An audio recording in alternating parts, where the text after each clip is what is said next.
कौमी असम्बली में opposition leader सदर मुस्लिम लीग नून मियाँ शहबाज शरीफ ने वफाकी सेक्रेटरी दाखिला को ख़त लिख दिया। वफाकी सेक्रेटरी दाखिला को लिखे गए ख़त में शहबाज शरीफ ने कहा कि इतवार के रोज़ कौमी असम्बली में तहरीक अदम एतमाद पर वोटिंग है। इस मौके पर कौमी असम्बली की फुल प्रूफ सिक्योरिटी को यकीनी बनाया जाए। ख़त में वोटिंग वाले दिन 1 लाख PTI वर्कर्स लाने के वज़ीर आज़म इमरान खान के बयान का हवाला देते हुए कहा गया है कि वज़ीर आज़म का लोगों को लाने का ऐलान सुप्रीम कोर्ट में अटारनी जनरल की गारंटी के खिलाफ है। शहबाज शरीफ का खत में कहना है कि अटारनी जनरल ने IG पुलिस की मौजूदगी में सुप्रीम कोर्ट ऑफ पाकिस्तान में इस हवाले से गारंटी दी थी। उन्होंने खत में कहा है कि ऐसा कोई इकदाम किया गया तो फिर हमारे कारकुन भी आ सकते हैं।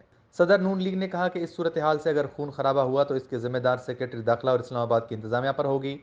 अपोजिशन लीडर का अपने खत में कहना है कि इस्लामाबाद की इंतजामिया ने गैर कानूनी अहकाम माने तो उसे आइन और कानून का सामना करना पड़ेगा। उन्होंने खत में अपील की है कि ज़िले इंतजामिया और पुलिस आइन और कानून के मुताबिक फ़राइज़ सर अंजाम दें।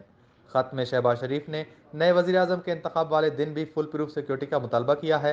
अपोजिशन लीडर ने इस खत की कॉपी कमिश्नर इस्लामाबाद, DC और IG को भी इरसाल की है।